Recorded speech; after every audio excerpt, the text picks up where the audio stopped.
Advance. How you wield your power is more important than you even having the power. Yes, I will park right here in the handicap parking space. Sure will. Okay, I don't need to have my wipers on right now, so I'm just sitting waiting for my food to get ready. But anyway, not eat oxtail and expect your lip color to stay the same if you have on any type of coverage on your lips. I know. Atmospheric pressure is what I believe it is. It hurts us. Excuse me. But black is a color of protection. It's my favorite color. Me? No, yeah, you too, Mom. How are you gonna be in big back when you people still walking around saying the N-word? It's not hard to treat people the way I want to be treated. But yeah, it's such a beautiful day. It is such a beautiful day. Oh, okay, put the phone down. Okay. They don't care. So anyway, I've been talking to myself about how I talk to myself lately. Then, who is sending that signal to Earth? I know that actually sounds scary to me. I just saw something that said oversharing is not just a bad habit, it's a coping mechanism, specifically for unhealed traumas, unaddressed, unhealed wounds. What say you? What do you think about that? To put a come back to me spell on someone that's in a marriage, I don't care how much power they say they have. A lot of times they will let you do things to get yourself in spiritual debt. And whoever is giving you counsel, let it be wise counsel. Let it be someone who, as soon as you start trying to vibrate low, they will tell you like, hey, you shouldn't do that. This deed, this request has severe consequences. You're sitting there like you may have paid them in money, but they don't tell you that you pay in other ways. They don't suffer your debt, your soul's debt, for even initiating a spiritual transaction against someone else. They don't tell you about that. So before you engage someone, the wolf, by whatever name, they're a spiritual hitman is how I see them. They're spiritual hitmen, people that would carry out bogus ass transactions because of, your status or money that you will have paid. Or again, they're doing you a favor and they're going to cash in on that at a later time. You have that transaction thing that you do that manipulates someone else's life, someone else's fate. I'm so sorry that you're in a place where you're even thinking about it, where it's even an option in your mind. Because what if someone has done that to you, or is doing that to you, or would do that to you? That's why it's in all of my videos. I used to change the message in the will that's down there in my video. I used to change it all the time. Now I just keep it to be what you needed. One that they told on themselves, you're just a quiet hater. This person doesn't even know that you don't like them while you're giving them fake smiles. You know what I mean? Like if you pay attention, you can really tell who's who. Really, you may be coming off like a slimy frog, but you might not be. Most of the time they are.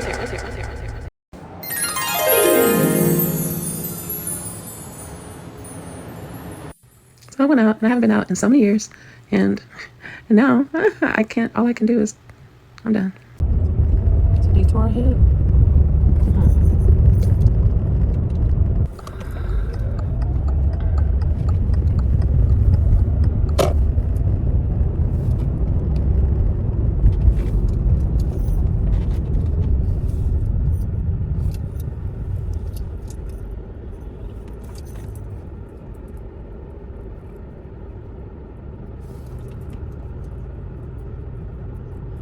I don't know why all of a sudden my ear is bothering me. I'm sure they come up very, very quietly. So look, I done resorted to posting my phone up like this.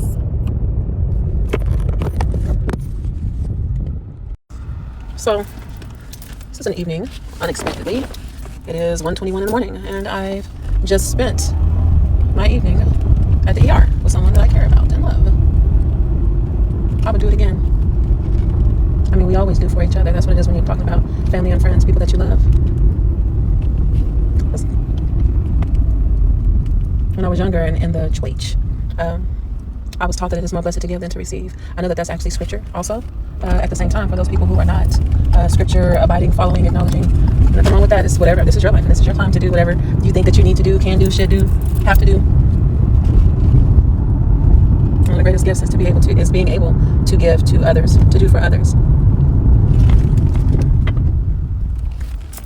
gonna tell you something. I remember when I was living away from the family, away from my home state, when I was out there proving it to myself that I can exist independently and not codependent on family, not codependent on men who that our time had passed, and I didn't want to be one of those women just hanging on for whatever little sheddings and scraps that they may have left for me. I needed to do it for 3 children, and I didn't want to be dependent on any system or anything like that. This is that lip gloss. This is that burst, you guys. It's sheer when I put it on. When you see it, see? Do you see that? But on the camera, it's like I'm finna get a ticket on my phone. Anyway, because I I see him pulled over. It's like I'm driving downtown, and that's a whole nother story about how the speed limit changed, along with at the same time that some other laws about allowances. So then I come for one of the only things that I would ever get. So here I come to one of America's favorite burger joints. All right, it's not mine anymore, but used to be. I just wanted an apple pie after that long hospital visit. Just hot apple pie in my tummy. Felt good to me. Why this man's telling me at the window that that they're out of sweets until next Tuesday, and it's Friday night. So you're telling me, anyway, I'm done. Okay. I'm trying to have a conversation about what's preventing me, that which stands between me, getting the apple pie. My head is pounding out of nowhere. What is this? And I feel my heart is doing something weird also. I'm not emotional about the apple pie at all. I am pretty exhausted, I will say. I'm probably going to take those two things out. But yeah. So anyway, I was saying that I remembered whenever, when I was in my 20s and decided to not move home and to not stay home when home was away from my home. And the stress began to weigh on me in a way that my body was snitching on me 100 miles an hour. You can say you feel just fine. Well, I feel just fine. I got it. You know, I felt worse than this before. You ever been dehydrated? You ever been several days without eating? Right, you can say that. But when you are that with 3 toddlers, or even one, when you're responsible for anyone other than yourself. I just remember being in the ER with my children, and the way that people just looked out for me, accommodated me, didn't make me feel stupid or bad, or like I was, the world's worst parent for, getting sick, basically. Anyway, I just remembered being like in the ER, and there was no one that knew I was there. There was no one that was going to come, that ever came to say ever was. I mean, I got that support once I moved back to the city that I was from, where the support was, where my parents were, and my siblings were, and remember all the faces of people that showed up once I came home. But I'm saying, when I was out getting it in and proving it, right? There was one time I went to the hospital, and I thought that I was having a migraine, and it turned out to be that I needed a very powerful decongestant. That atmospheric pressure, it was kicking my butt. That was back in, I want to say 2003, 2004-ish. My head hurt so bad. It was so bad that I had the babies with me, went to the ER, they checked me in, gave me a bed, and that pain was such that it knocked me out. Mind you, I did not smoke anything, I did not drink anything. All I had done was go to work that day and got off and pick my babies up. Well, not pick my babies up because I had a nanny at the time, she was in the house. But I drove myself to the hospital, and I had family in the state that I was living in. I mean, but I had never seen them do anything like that for anyone. I'd never seen them go to the hospital. Anyway, so I was just in my 20s, just trying to figure it out. I was just figuring it out. Anyway, I woke up in the hospital. After I checked in, I lost some consciousness, and I woke up, and my babies were right next to me in the same hospital room, in a bed. They had new pull-ups on. Their faces were clean. They were eating and playing in the bed next to me.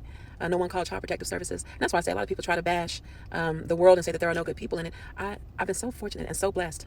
That didn't mean that there were not psychopaths calling DHS on me, lying. DHS got called on me so many times, and I never did anything. and their investigations were always like inconclusive, or just straight up washed out. Like they got rid of it. They threw it all out. Because upon their investigation, they saw the morale of my children was amazing. Whatever house I was living in, it was clean. My morale was up. I was just a hardworking person, a hardworking woman. And I would never forget so many of the very precious moments. Like, anyway, I was just saying so many precious moments, and the people who didn't even know that I was in the hospital, like once they found out, of course they wanted to be there. Of course they, expressed that they wish they could have been there. That didn't happen very often, but I'm saying the times that it happened, it's just like that. The whole situation could have gone terribly wrong. So I could have woke up in handcuffs because I'm at the hospital with babies and there's no one with me. They could have questioned a lot of things that they never did question. That it would have been pointless because I wasn't a user. I didn't have any addictions. I was just a hardworking single mother, just trying to figure it out, just working my butt off, not drinking enough. That's so funny because earlier today I was thinking about people that I knew from before. That I learned a lot from the people that I've come in contact with, and the older gentleman used to get on me all the time about not drinking enough water. And then I remembered I was like, within my first marriage, my ex-husband, I have to say, regardless of how mean we were to each other sometimes, because we were just so young, 18, 19 years old, we're more like brother and sister than husband and wife at 18 and 19, fighting over who's going to clean up the kitchen, who's going to, who let this bill slide without paying it, just immature shit, just young couple things. But I will say that he used to stay on me about staying hydrated. The importance of that. It was all about health, just health driven. And that is one of the things that landed me in the ER several times in my life. I looked up and all those bad symptoms were just because I was dehydrated, terribly parched. That's like way off the subject, but off the subject, I'm just saying, but every time that I've been to the hospital, even whenever I'm with someone else, I see so many people that are there by themselves.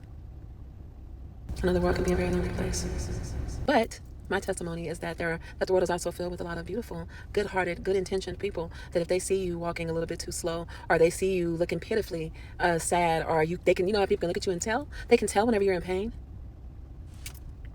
They're just the best. And I want to reflect on those also. But anyway, tonight it was my turn, and I'm happy to be there for the people that need it.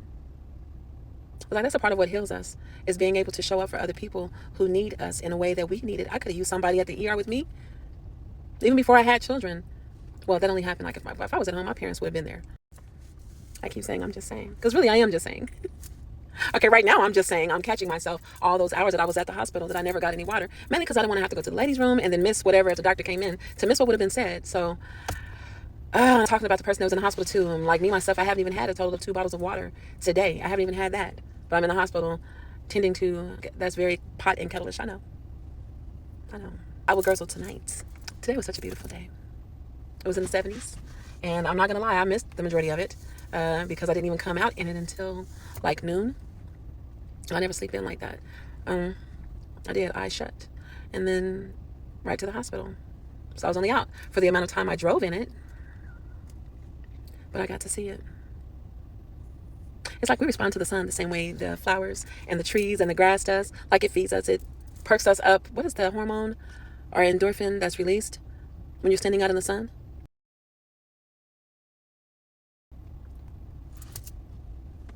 Anyway, now it is 144. I'm a part of the 144,000. I had to take a picture of it. I'm probably going to post it whenever I post this video, but you know.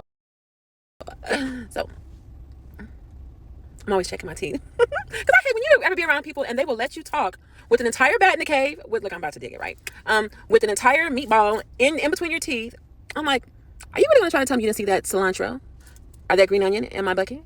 I know you're such a hater. How could you not tell me? Like some people, they get a nervous energy when it comes to calling out something else for someone. But you have to look at it in the light that you're helping someone and not like you're calling someone out. Okay. Well, now I go in so I can go back to night-night. I only mean to inspire. All right.